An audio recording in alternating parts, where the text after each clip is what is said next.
Hey guys, Chris from AxeFxTutorials here, and wow, we just got a major update. It's a beta right now, but wow, what a major update for version 1.09 for the AxeFX 3. This is huge. There's a lot of things that people have been wishing for, and we have them. So I wanted to make a quick video showing some of the changes and additions. Now keep in mind this is a public beta, so think of it as a preview for the new features. There are some bugs here and there. We're finding them and reporting them so they can get fixed. If you're doing a show or you have some gigs lined up, maybe hold off until the release version is there with all the bugs fixed and that sort of thing. All right, let's jump right in, and I'm just going to go through the release notes. And the first release note is added effect bypass mode to the MIDI menu. And this is going to help us when it comes to our third-party controllers. Now, I know it's out of focus because of my camera settings, but this is a MC6 by Morningstar. I've been using this with the AxeFX 3 to play live and control some things. And I've set up a switch here for my filter block, and you'll see if I press it, it turns on and off. Now, that's what this first release note is all about, how the AxeFX responds to a switch like this.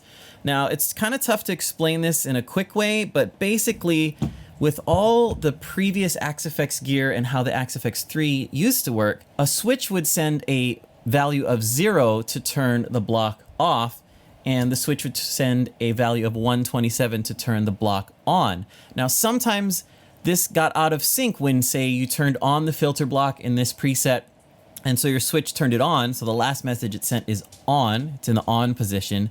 Then you change presets, and that preset happens to have the filter block off, but your switch is still stuck in the on position. So to turn that filter block back on, you'd have to press the switch twice in the new preset, things like that. Again, kind of tough to explain, but if you've been there, you know what I'm talking about. This new option in the setup menu, press setup, then go to MIDI remote, and it's this one right here, effect bypass mode.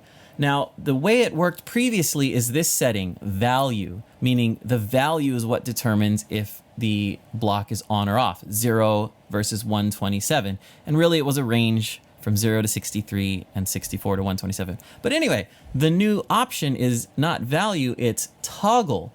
Now, with this option, any value it receives on that CC number, it will just toggle the block on or off. So if it's constantly getting a 0 value, it'll just turn on and off depending on where it's starting from. In my bypass settings, I have set up filter 1 to be CC number 52. And if we go over to our MC6 editor on the computer real quick, we can see that I have set this switch to be a toggle switch. On the off position, it'll send CC52 a value of 0, that's off. When I hit the switch to an on status, or its active state as it's called, it'll send 52, which is the filter, and value 127. This is how you had to do it before with the AxeFX 3. But now with this toggle, I can set up my MIDI controller differently. So instead of setting up my switch to be a toggle switch, I can instead just set it to be a strict message, and it can be any value within the CC number that I want. So filter block is 52, so it's 52, and I can set a value of, we can do 52, just to be silly about it. We'll save that. Again, this value can be anything now that I've set my AxeFX to the toggle bypass mode. So back in my preset, I have my MC6 with the new switch type setup. And right now the filter block is off. If I press it, it turns on. Press the button again, it turns off. Now this looks exactly the same as it was before, but again, it doesn't matter what state this switch was in. Was it on, was it off? It doesn't matter. Pressing it at any point will turn it on or off depending on where the block is, not depending on where the switch is. So that's kind of a major thing. This is great for the looper block as well. I know a lot of people were having, if you press record on the looper block and then you press play, record is still on. So the next time you want to hit record, you kind of have to press it twice to get it going. Again, same concept, but this toggle option in the setup menu is huge for people using third-party controllers with the AxeFX 3, which is, well, basically everybody right now. So consider using this toggle mode, and consider setting up your controller switches to just send the same value over and over instead of toggling from 0 to 127. The next release note says added default scene parameter to the global menu. So let's take a look at that. We go to Setup, press the E knob, go to Global Settings, and then it's down here under General, and it's Default Scene down toward the bottom. Now, the default before was as saved, and this is cool. You might like this option. So let's say you want a particular preset to start on a particular scene. This is my main preset. And let's say for some reason in this preset, I don't want to move scenes around, but I just want it to start on this scene 5 every time I load it. Well, that's what the previous default was. That's how it worked before without this setting.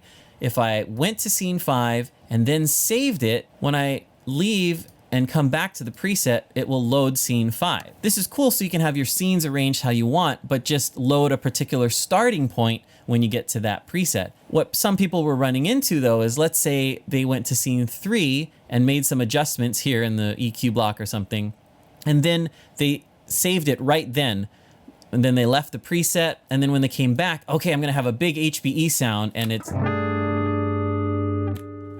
a weird clean sound. Oh, that's not what I wanted. For me, I always wanted it on scene 1 when it loaded. So I was adjusting scene 5, for example, and then I have to click 1 and then save it. That's how it worked before. Now with this new feature in the setup menu in global, you can choose what default scene you want in general. Again, this is a global option. So as saved was the previous setting. From here, you can set it to any other scene number that you want. Now for me, I want all my presets to load with scene 1. I just know that I arrange my presets so that scene 1 is exactly what I want to load. If you don't want that, use the previous default with as saved and just make sure you save the preset with the scene selected that you want. But for me, I want it on scene 1. So once we set that, if we leave the preset and come back, it'll be on scene 1. But let's say I like scene 8 for some reason. We can go there, set it to scene 8. We exit. Every preset now we go to will load with scene 8 instead.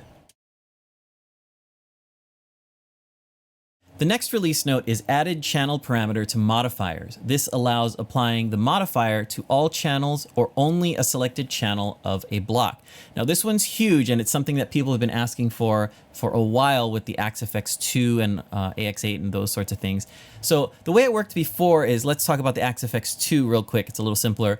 In the AxeFx2, we had X and Y states in the block. So amp X could be clean and amp Y could be distortion. And let's say on your clean amp, you only wanted one setting of the input drive knob. But on the distortion amp, amp Y, you wanted less gain in one scene, more gain in another using a scene controller. Well, the moment you attached a modifier or controller to a parameter, so the input drive, you put a scene controller on it, it was applied to both the X and the Y state. So your clean amp in that example would also have the drive modified as you change scenes and things like that. On the AxeFx3, there's 4 channels. You apply a controller to any parameter, it's on all 4 channels. But now you can choose to have it only on one channel, and the other 3 channels do not get affected by that modifier. Really, really cool stuff. So one example I saw on the forum already was this amp block gain level, and let me show you that. So in scene 3, I have a lower gain setting, and right now I have a Brit amp on channel A with the input drive very, very low. It sounds like this. On scene 4, I have a much higher input gain using that scene controller setting. You can see the knob jumps all the way up there. Remember, this number won't change, just the knob position. So now I have way more gain.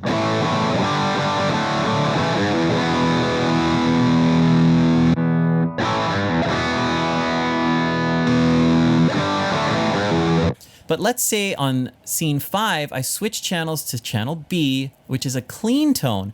Remember, before this change, I would have to adjust my scene controllers for that new amp as well. But watch what happens. In scene 5, I can set this to whatever I want.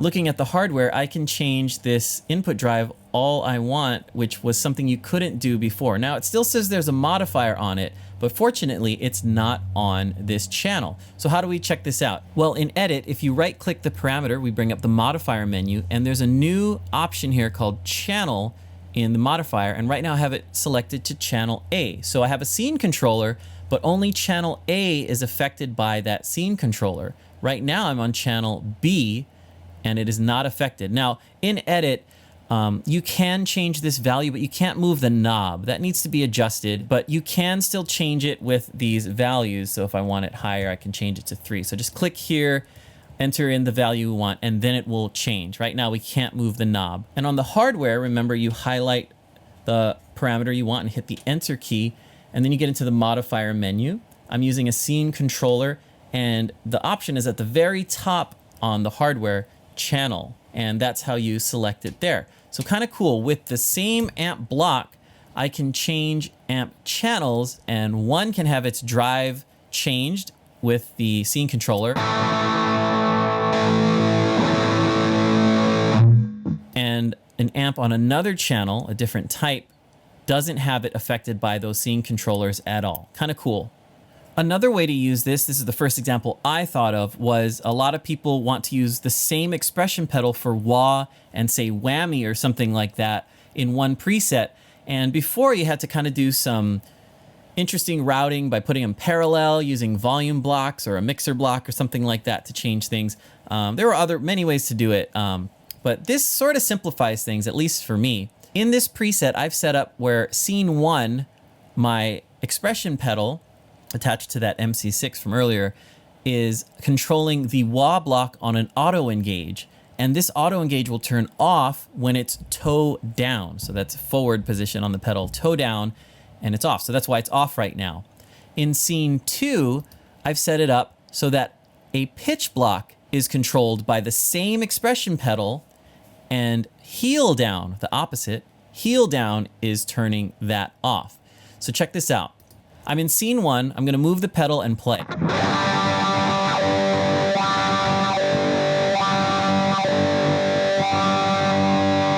You can see the control knob moving, and that's me physically moving the pedal, and it's going through the wah range, and when it hits the top, the wah block turns off. But you also see that the pitch block is not engaging, and we're not hearing it. If I click in the pitch block, you can hear that I'm moving the pedal, and you can see the wah block turning on and off, but you notice that the control knob of the pitch block, the whammy, is not moving. That's because I assigned this control only to respond to channel B, but I'm not in channel B, I'm in channel A for this preset. That's why this works. For the wah block, I told it to listen to the modifier only when it's on channel A, right here. In the pitch block, remember we're still on scene 1, this ignores the whammy. In the pitch block, I've set it up to only listen to channel B. Now, I'm on channel A here, so it's ignoring it. When I switch to scene 2, the pitch block turns to channel B, and actually so does the wah block. So now it's reverse. The wah block, which only listens to channel A, is ignoring the expression pedal, but the pitch block, which is only listening to channel B, will have the expression pedal. Now this one I set to heel down off, so it's on. So check this out.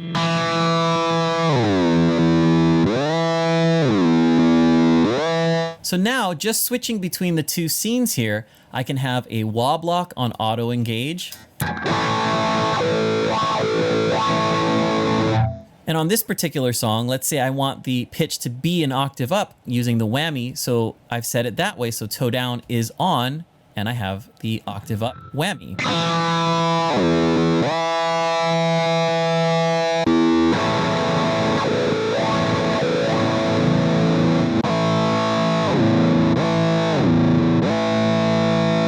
Setting something like that up was a little difficult and involved before we had this modifier channel option here. So that's a really, really cool one. There's so many different ways to use this option. These are just a couple of things that I figured out.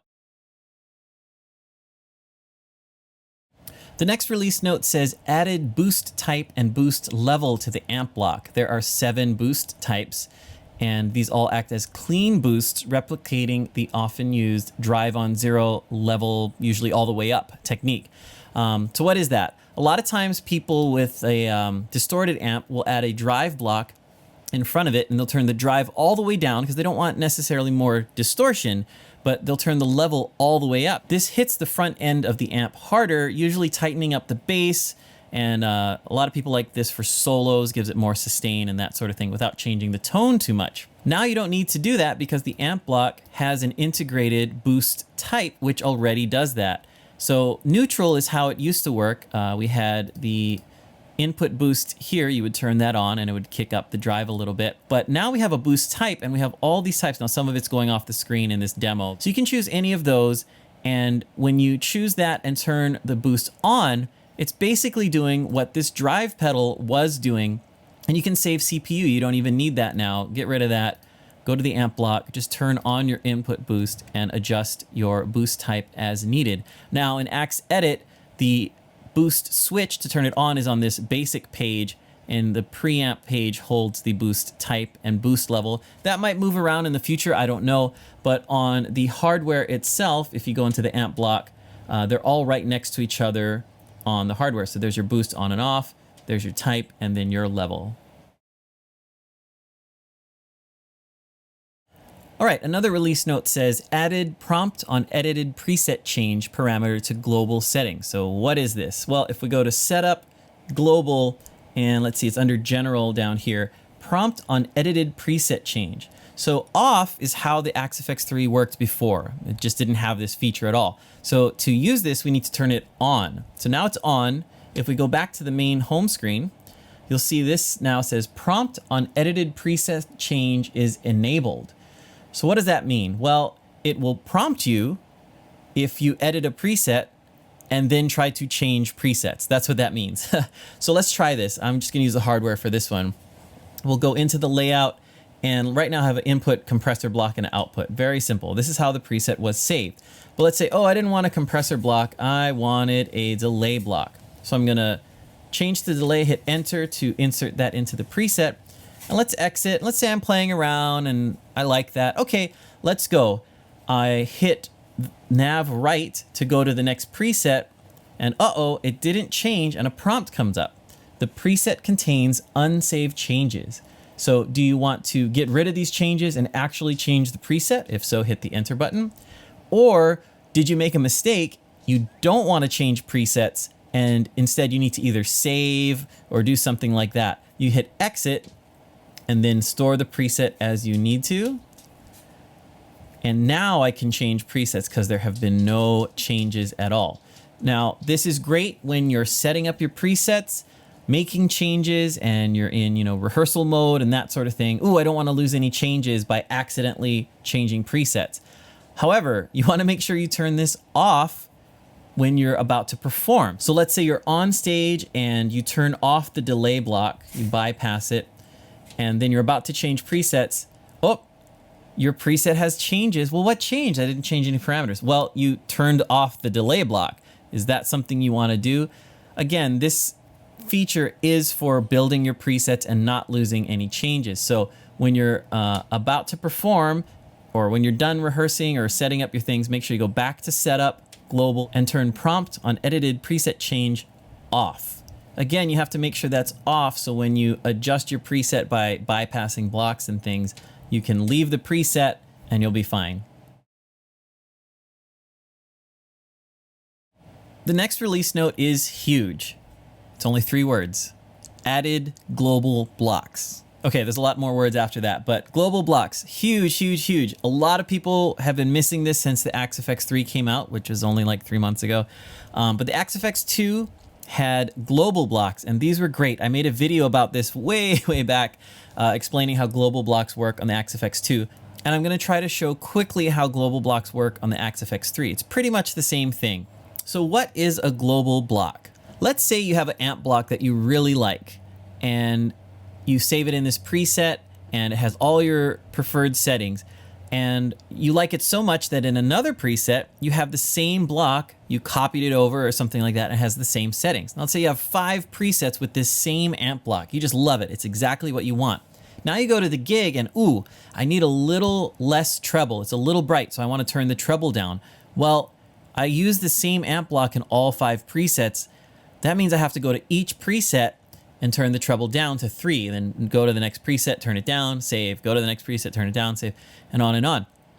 Global Blocks solves that problem because what you do is you link a block, this amp block, for example, to a global setting, which means in the future, any amp block linked to that global block, if you make a change in one preset, it will change for all of the presets that you've linked that block to. It's a mouthful of words, but I'll show you what that means. So how do we set up a global block? Well, on AxeEdit, it's very easy. It's this bottom left dedicated area, and there's a few options: link, load to, and load from, and load. I'll explain those a little bit later. Right now, all we need to do is hit link, and we need to choose one of the 8 slots that we can save to. So we can have 8 AMP1 global blocks if you want. We're just gonna go with number 1. So we're gonna link to 1. Now you have to save the preset. The save light didn't light up, but this is a new feature. It's still being worked on. So you do have to save. So set your global block, link it, and then save. You have to save the preset for this to work. On the hardware to do that, you're gonna go to your layout, but then page over to your tools menu. First, highlight the block that you want. I've highlighted the amp block.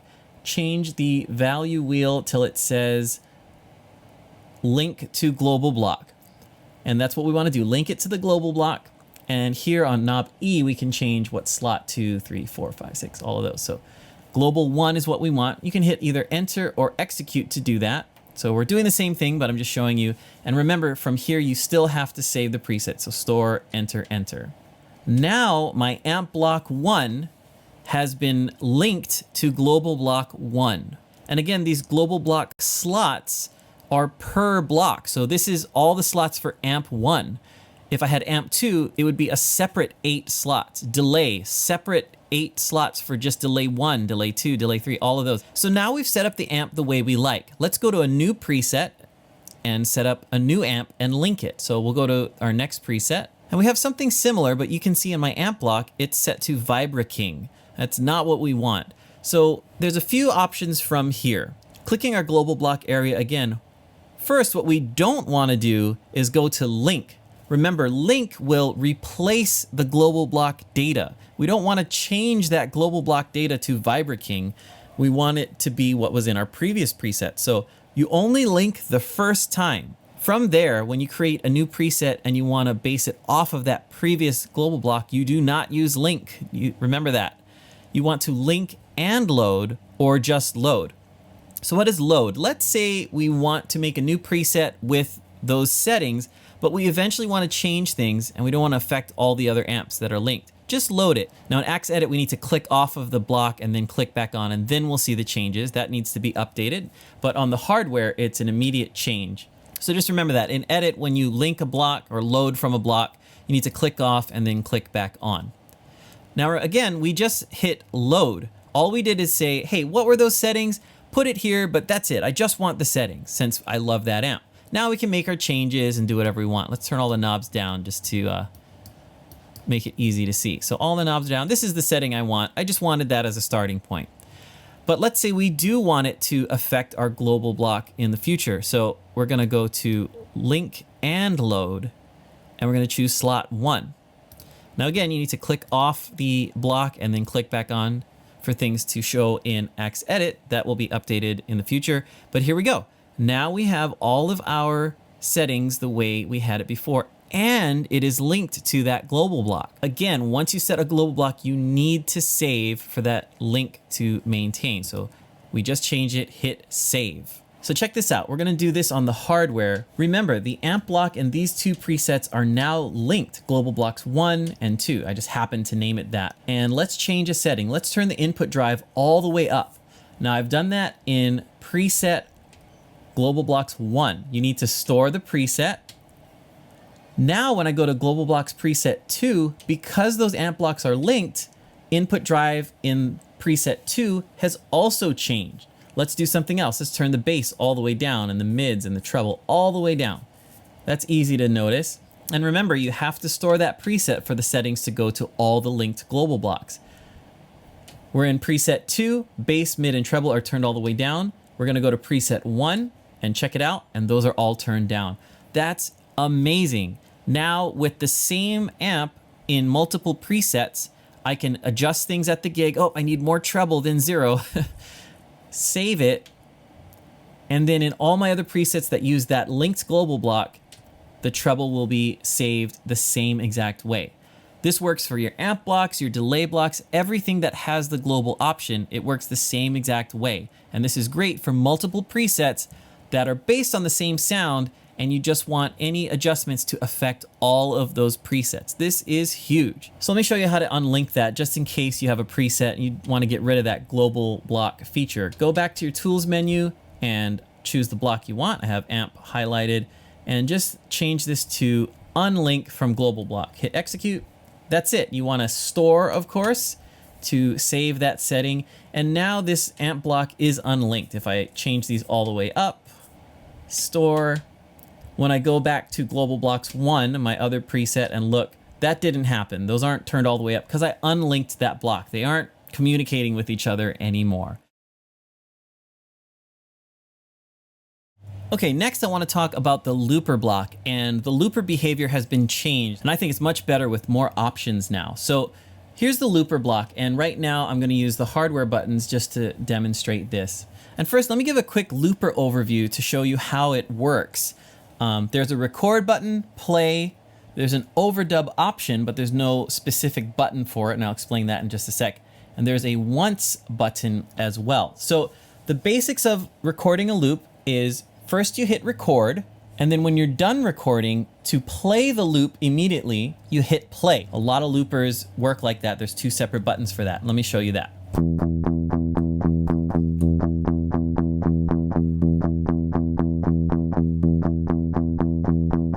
And to stop playing, you hit play again. From here, while it's playing, if you hit record again, it will overdub. So that first loop is what I like to call closed. I've closed that loop, meaning the beginning and the end is established. That's the length of the entire loop. I can't make it longer, I can't make it shorter. From here, I can overdub on top of that. So what I'm gonna do is press play, and the original loop is gonna play. Then I'm gonna press record to enter overdub mode. So it's the same 2 buttons. I don't need a 3rd button to do this. And when I'm done with that overdub, I'm gonna press play again. So it's the same action. The first loop is record and play. The overdub while it's playing is record and play. So check this out.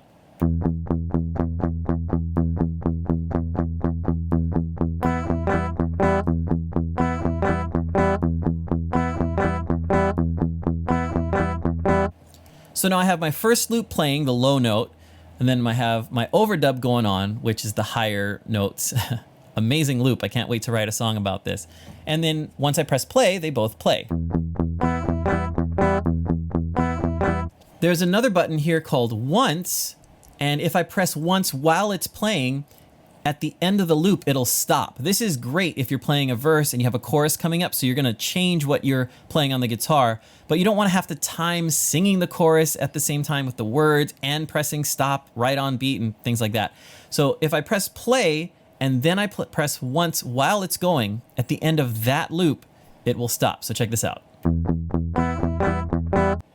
I love that feature. It's really cool. I don't have to worry about pressing stop exactly on the right beat.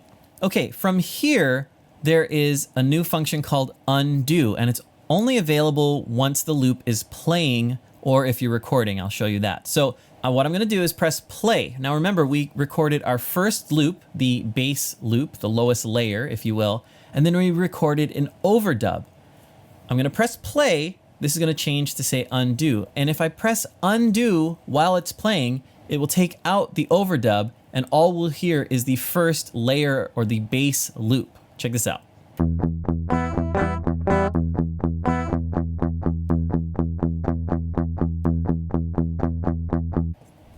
Pretty cool. So what you can do is record the verse chords and then record like the head or the lead line. And then when you're gonna sing the verse, undo and take out that lead line. But let's say the chorus comes in and you want that lead line back. Well, you're busy singing and you don't want to play that lead line anymore. Well, what's been added in this firmware is a redo function. Many loopers have this. I actually asked for this one and it got put in, so this is great. While that is undone, if you press undo again, it will redo. So right now I'm going to press play, I already undid that overdub. If I press it again, it will come back. So check this out.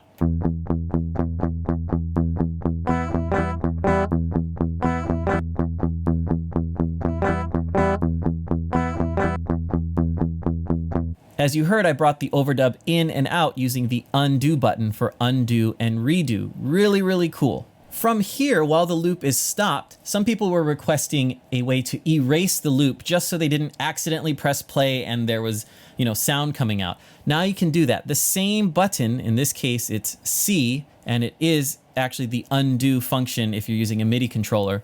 While the loop is stopped, if you press it, it will erase the loop. So say goodbye to that Grammy-winning loop there. It's now gone. If I accidentally press play on my controller over here or on the screen, it will play, but there's no data there, so you're safe. You don't have to worry about that. One thing you might have to worry about is if you have stopped the loop and you're performing, don't accidentally hit the undo button and erase your loop, because you'll hit play and it won't be there. But a lot of people ask for this erase function, and for the most part, you won't hit undo while you're playing, but just a heads up there. Now, the undo button has yet another function. So it's still these 3 buttons, which is great. You don't have to memorize all these different switches.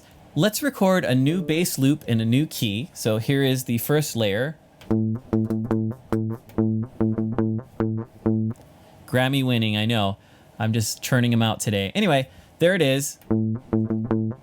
That's our first layer. Now let's say I'm recording an amazing overdub over that, but while I'm recording that overdub, I mess up. Oops, I hit the wrong note. I don't have to stop the whole loop, record everything again. While that is still playing, while that bass layer is still playing, all I have to do is while I'm recording the overdub, remember we're working on the overdub now, if I hit undo while recording that overdub, it will erase that overdub and stop recording. So it's a little smoother. You don't have to stop the loop and it makes it sound like you made a mistake, that sort of thing. So check this out. I'm gonna hit play and then I'm gonna hit record to overdub. I'm gonna make a mistake, hit undo while I'm doing that overdub. It'll go away, and when I'm ready, I'll hit record to do the overdub correctly.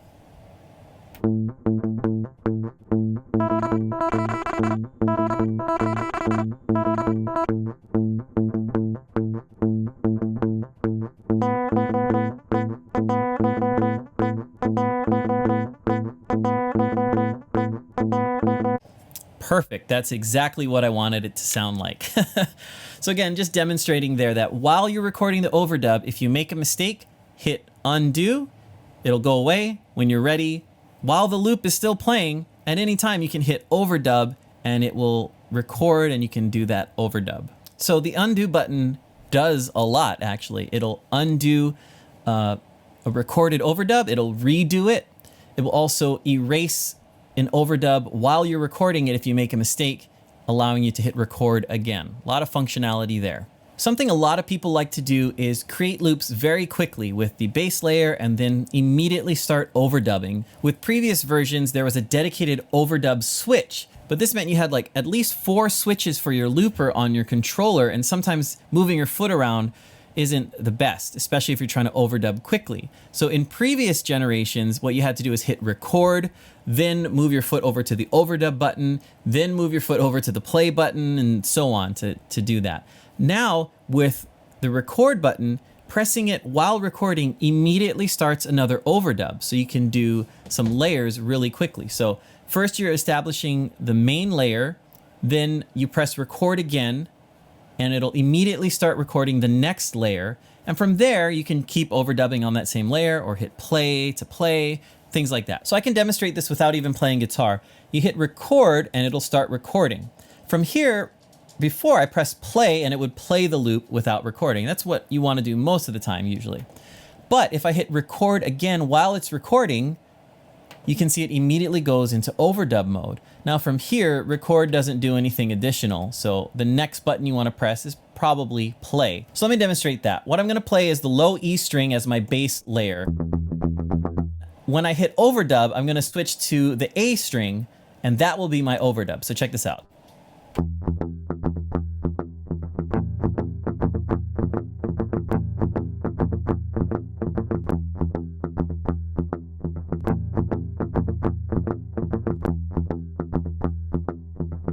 So really quickly, you can build a loop without having to move your foot all over the place. You just hit record, leave your foot there, hit record again to start overdubbing, then move over to the play and you're set. One more feature in the looper is this once button. Remember, I showed you that pressing once while a loop is playing will just stop at the end of that loop, which is really cool.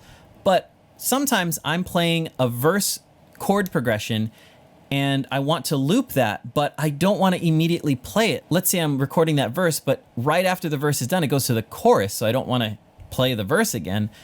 If you press once while you're recording, it will stop the loop and save the loop, or close the loop, as I like to say. So you hit record, it will record the loop, then you hit once, it will save what you did, it closes the loop, and it stops playing. So you can save that for later and then bring it back with the play button. So check this out.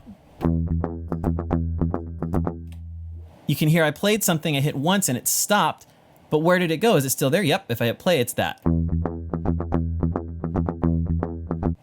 That's really cool, like I said, for those moments where you're recording something but don't want to immediately play it. Also, if you're recording your main loop and you kind of mess up, you can use that technique as well. Hit record, oh, I messed up, hit once to just stop, no one will know, keep playing, and then just hit record again, because you don't need to erase. Once you hit record from a stopped point, it will immediately erase and record over what you had previously. So I can do this. Whoops, that was wrong. I don't want anybody to hear that again. It was supposed to be this.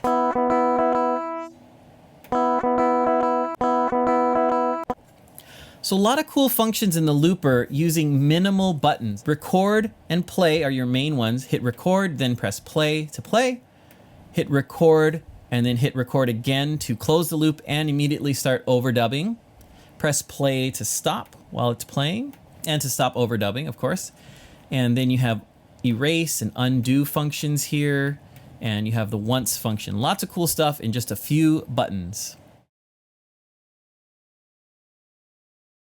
The last thing I want to talk about in this video is the improved input block noise gate. And again, that's the gate that is already in every input block, threshold, ratio, all of that. This has been improved in this version, and I'm not going to demo how it's improved. I don't know how to do that, but I did want to show you something in the setup menu.